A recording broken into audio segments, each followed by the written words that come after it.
Welcome to Church Unplugged. This is a space where we pull down the curtains and have honest conversations. I welcome you to this episode. And today, I have a lovely guest with me. He has become a best friend. And Phil, you are welcome. Hi, Frederick. Thanks very much for having me. And thank for sitting down with me. I appreciate you being here. It's a pleasure. Thank you. Good. So, to kick the ball rolling, I just want you to tell us a little bit about yourself, Phil. About me from birth upwards? Yeah, from birth. Yeah. Excuse me. I was born in Stockport. Should have been Manchester, but it turned out it was Stockport. Wow. I've got two full brothers. Some alleged half brothers, which I've had nothing to do with, but I was raised until about 4 or 5 in Stockport, right near Stockport County's ground. Wow. And then we moved into town. I did most of my growing up in Levenshulme, in Manchester. And ordinary schooling, primary, Reddish North, Reddish Vale Comprehensive, secondary. And went on to go on a YOP scheme, if you remember them. Oh, really? Youth Opportunity Scheme when I was 16, shredding paper of all things. Oh. So this kind of fleecy paper that you get in Christmas hampers. Right. It was making them basically. Right. From there I went on to did a little bit of military service, which I don't really want to go into, but I went on to be a taxi driver. Oh, wow. Did 8 years in a black cab in Manchester. Wow. I've run several businesses. I used to be an inventor. I've invented many things that are out there now as products, including some lighting things. Pretty much a bit of a rough, very poor background. For the UK, it was very poor, you know. Nothing compared to everywhere else in the world, I suppose, but in scale, it was pretty poor. We lived hand to mouth pretty much most of the time. Wow. An isolated example, 2.5 years we had no electricity in the house. Oh, really? We were disconnected, we were that poor. It was just a matter of finding the next meal, really, every time, every day. Right. Growing up, you know, which I think has actually stood me in good stead in terms of my entrepreneurial flair, which I've clearly got without sounding like a big head. You know, I've started businesses with £500 and sold them for a lot of money a few years later. You know, several times. That's interesting. Had a lot of failures, by the way, but the standout ones are the ones where I've really give it everything. One of my basic character traits has always been give it everything or don't bother. Oh, you know, that's interesting. Yeah. As a little child, we had a coal. I'll give you an example of my entrepreneurial mind. We had a coal yard at the end of the road, and all the kids. There was a big gates on the front of this yard, and all the kids used to steal coal from underneath the gate. You know, a little bit that was spilling out, and they take it home for the parents to put on the fire. But so I thought, well, it doesn't make total sense to do that. You're literally setting fire to an opportunity. So I got as much coal as I could, like all the other kids did. But I split it in half, and I gave half to my mother for heat, and sold the other half in bags to buy food. Wow. So you get both that way, don't you? So that's just an example of how my mind has always worked. Wow, always, that's right. You know, finding a way to make a few quid, and it's just never left me. That's right. That's right. And I can see that in you. You know, I know you are a filmmaker, aren't you? Yeah, I am now. Yeah. Yeah, and you're a podcaster. You have a podcast. The Blind Truth. The Blind Truth. Yeah, check it out. The Blind Truth. Oh, yeah. Thank you. Yeah, give it a look. Good. Now let's dive into our conversation for today. Yeah. And let me start simply.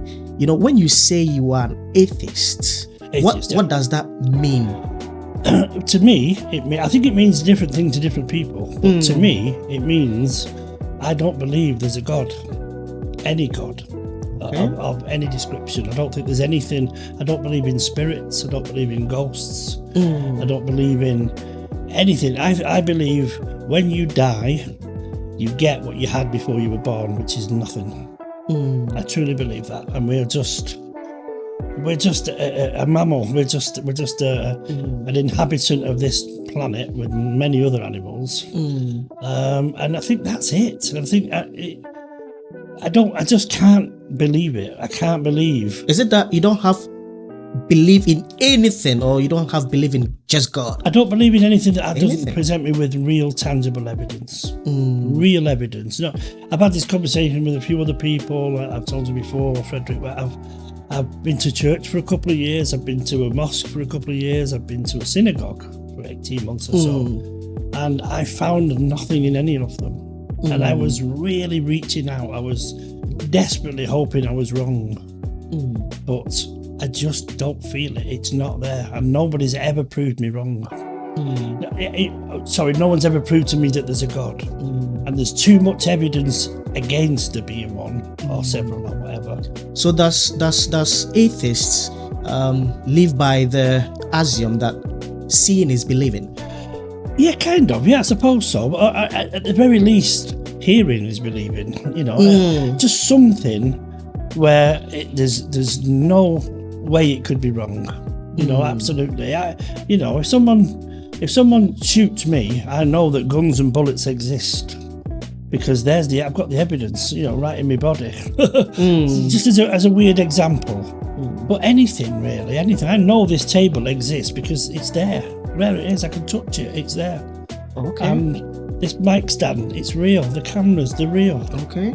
That's how I work, and it might be very simplistic. Potentially, maybe I'm not intelligent enough to understand it. I don't know. I don't know. That's possibly it. But until someone shows me otherwise, I'm just not having it. So, would it be fair to say that your position as an atheist is about certainty that God does not exist, and more about not seeing enough reason to believe?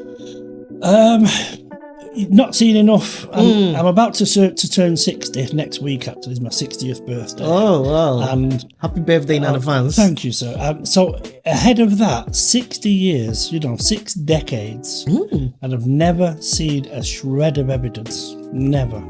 And when I've said that to people in the past, they've tended to start quoting me things from the Bible or the Torah or the Quran or whatever, and you can't use that as evidence.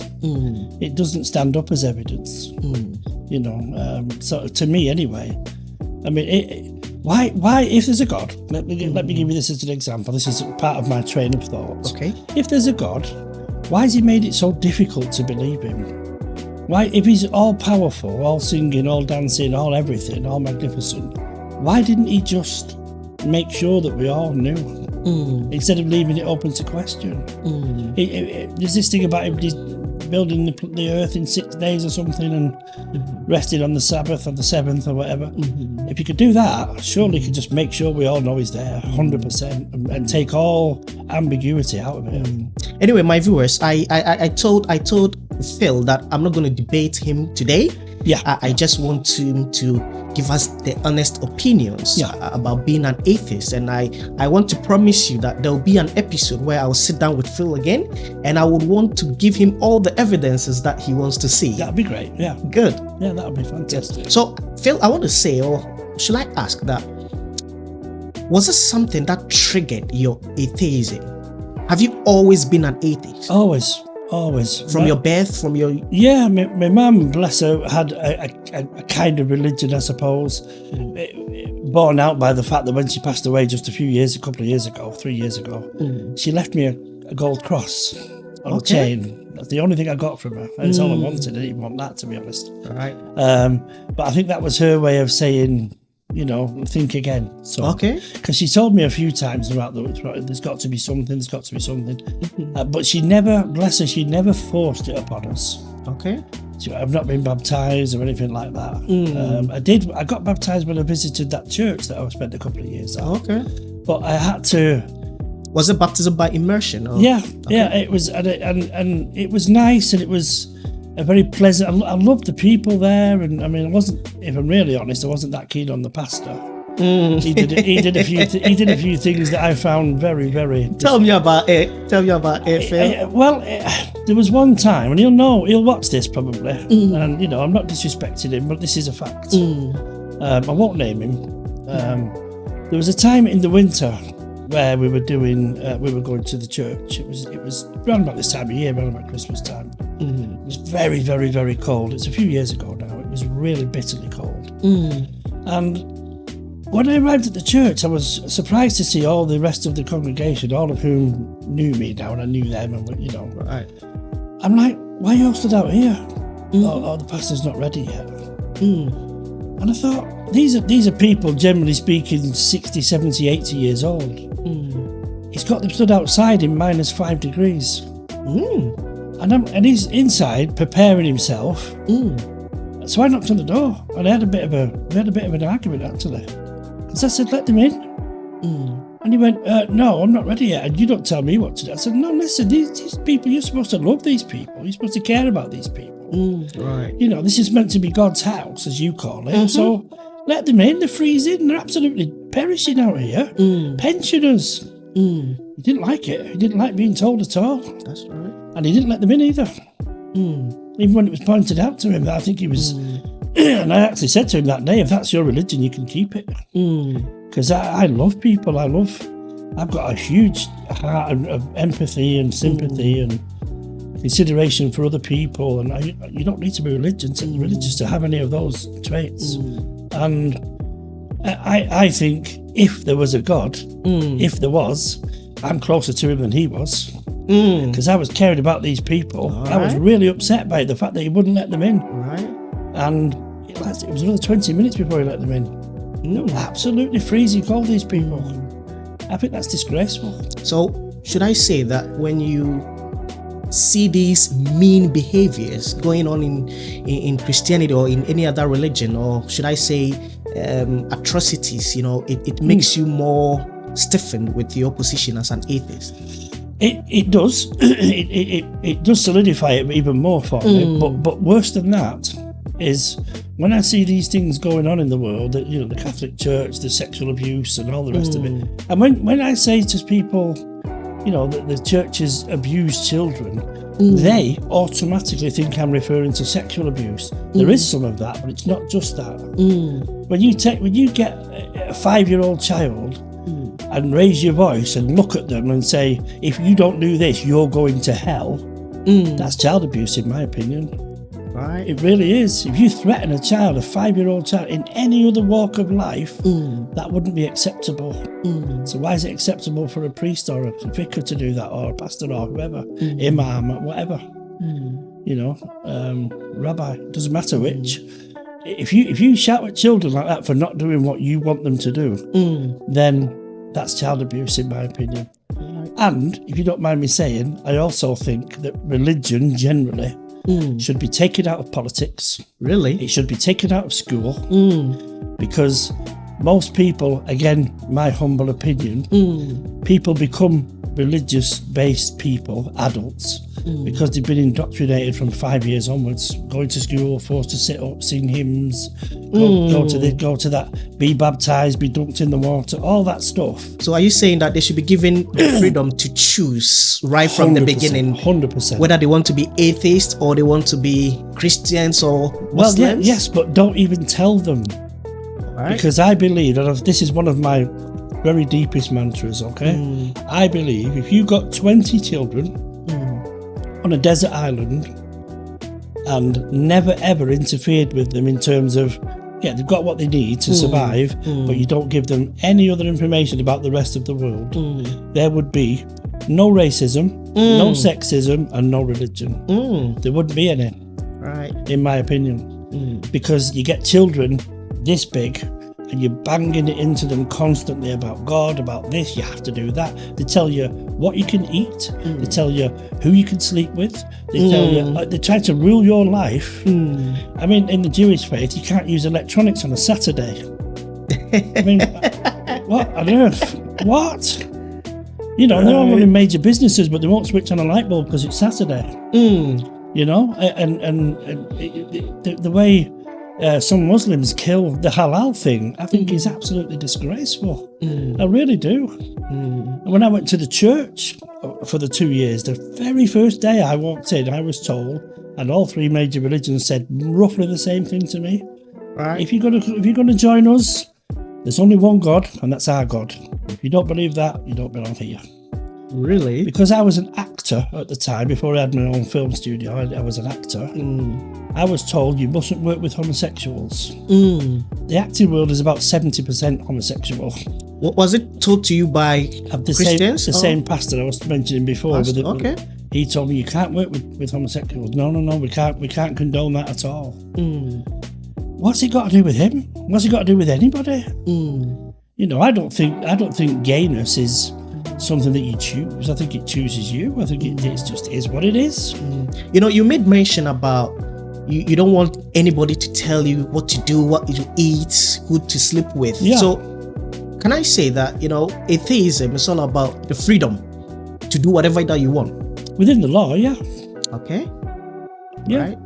As long as it doesn't harm anybody. But everything should be consensual.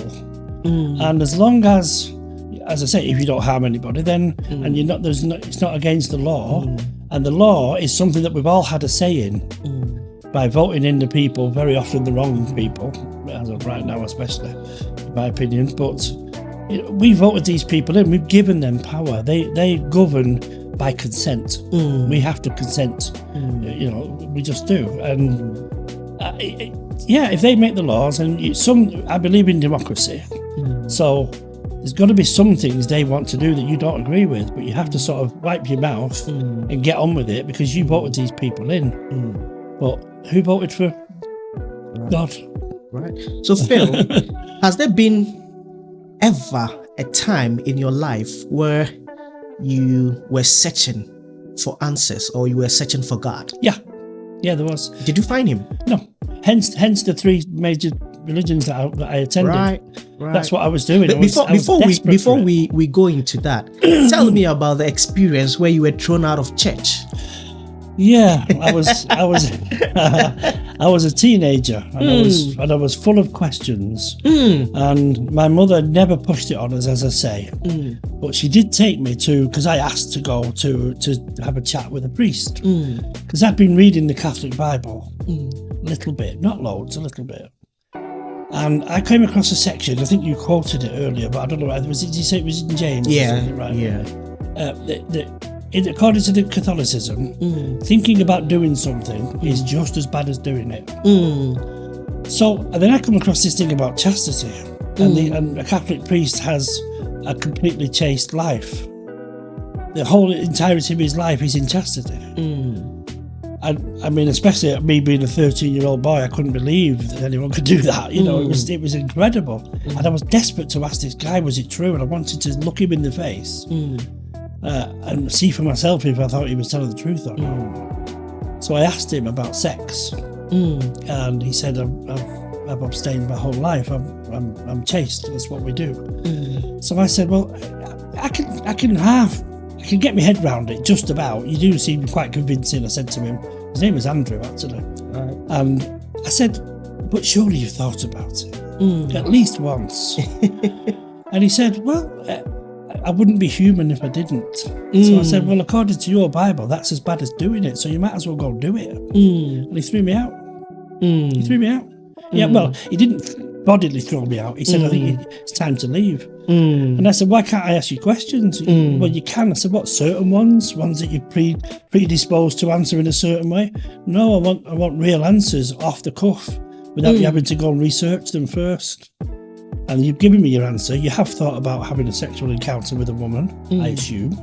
That, according to your own doctrines, is as bad as doing it. So you might as well go do it." And he just wasn't. He literally clammed up and he just kept doing this. Leave, just leave, just leave. Wow. I was in the, is it called a vestry? Yeah, vestry, yeah. Like a little side room. Oh, okay. And he just kept showing me the door and he wasn't going to say another word to me. He said, just leave. I don't want to hear any more of this." And I thought, well, if you can't question you, then you fake, can't you? And he really put the lid on it for me. I couldn't say it was just that one incident, but I'm talking about, bone cancer in children. I'm on about any kind of cancer in children. To quote my hero, Stephen Fry, there's a bug. I think it's in Africa somewhere. Okay. And its entire life cycle is to eat its way outwards from children's eyes and leave them blind. Right. Is that one of God's creatures? So, because apparently he built everything, he gave us everything. So why did he do that? Why, if anyone was so magnificent, why did he do that to us? And why do we have to get on our knees and thank him for doing that to us? That sounds a bit weird to me. Well, just as I promised you, I would have an episode with you where I'm sorry, I'm not trying to get into debate. I will give you all the answers to the questions, that you are asking. Now let's get into your experience with the various religions. How has it been? Pretty much the same from each of them, although some slightly worse than others, which I'm probably not going to name, but they all seem to be hell-bent on making sure that you don't encourage any of the other religions to stay in your life at all. Right. They all want to corral you with them. If you're going to be with us, you're going to be with us and nobody else. Ours is the only true God. They all three said that to me. There's only one God, our God. But again, I go back to my questioning nature. It just depends where you were born, what God you believe in. And that to me makes it fake as well, with all due respect, it really does. If you were born in Sri Lanka, you're going to be this. If you were born in Africa, you're going to be that or that. If you're born in the UK, you're almost certainly going to be that. Doesn't make sense. If God is all powerful, it makes no sense to me. That. All right. So, do you see where I'm coming from? It's a bit, as I said to you, this is all with the utmost respect for you as a friend and as a man, as a person. It's you being a pastor or not is irrelevant to me. That's right. So, Phil, if you were to look for joining a Christian community, what would you be looking out for? Evidence. I keep going back to the same thing. I went to fellowship meetings from that church. We used to meet at my friend's house. One of my best friends at the time, he was called Fred, weirdly enough. His real name was Stephen, but his middle name was Fred, and he liked to be called Fred. Great guy in many respects. And he said I was a magnificent person, generally, and he wanted me to be part of his church, and it was his church that I went to. Right. And he was bitterly disappointed in me when I told him my real feelings afterwards. And I asked him, just give me some evidence. And I went to fellowship meetings on a Tuesday night in his house, a place I was very familiar with. The pastor used to come, or his wife, who's a lovely lady as well. One of his daughters, Helen, loved her as well. And I just kept asking them the same thing. Just give me some proof, some irrefutable, tangible, real evidence. And none of them could. They could quote me from the Bible all day long. That's not proof. That's not proof. So it's all about evidence. For me, it's like anything else. I heard you mentioning that, you love people, I do, and that you want people to care for people. So what if the Christian community gives you the love and the care that you need? Wouldn't it soften your heart? No, I don't want them to give me love and care. I want them to give everybody love and care, not just me. And they don't. Because there's obviously bad apples in every barrel. I know that. You can't. I wouldn't say this priest has been convicted of this, therefore the whole of Catholicism is bad. That's ridiculous. That's a silly thing to say. But again, I think they're building the whole entire lives and restricting themselves in what they can do and not enjoying the full bounty of life, in my opinion, because of religion. The very guy I've just mentioned, Fred, he has restricted himself so much in terms of his sexual life. He would never ever have an encounter with a lady unless they were married. Okay, now that's his stance. Respect whatever it was a person, as I do and did. But for him to restrict that part of his life. Wait on that. So. But I think that is the right thing to do, Phil. Why? Why would you not enjoy the love of a woman unless you walk down the aisle with her? Why would you sleep with a woman when you have not really for sexual gratification? Really, just to gratify yourself? That's selfish, Phil. Why? No, make her gratified as well. What's wrong with that? What's wrong with two people who like each other doing something that the church finds wrong? I don't, never did. Because I think that is not religion, it is tradition itself. And it is not about, But that tradition that tradition has been levied upon the society by religion. It has. Hence the priest being chaste his whole life. That poor man is going to live to 75, 80 and never ever experience a woman in bed. Never. That's oh no, I can't imagine. That's his choice. It's not though, is it? Because he's doing it to please God that he thinks is real. So it's not his choice. He's a slave. He's being told to do what he's doing. Really? Otherwise, he can't be a priest anymore. If he goes and sleeps with a woman, he can't be a priest no more. Where's the choice in that? Do you know what I mean? If somebody wants to be chaste, I don't care. That's entirely their call. But if it's not their call, if they're so dependent on being accepted into a certain religion, and to prove their worthiness of that is to deny themselves all these pleasures of the world, not just sex, anything, certain types of food. Who doesn't like a pork chop? But Jews and Muslims can't have it. Why not? I'll have a pork chop and sex, and you have your religion. That's fine. Do you know what I mean?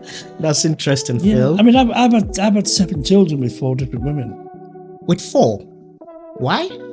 Because I liked, sex. When I was a young man, I was a player when I was a young man. I wasn't always this fat, so I was all right. People have said to me, even one of my brothers even said to me that he believes I've got cancer because I'm an atheist. Really? Yeah. And I'm getting what I deserve. Okay. Nice, that, isn't it? But I don't blame a God that I believe doesn't exist. How can I blame God for getting cancer if I don't believe in him? How can it be his fault when he doesn't exist in my world? Just one of them things. It happens.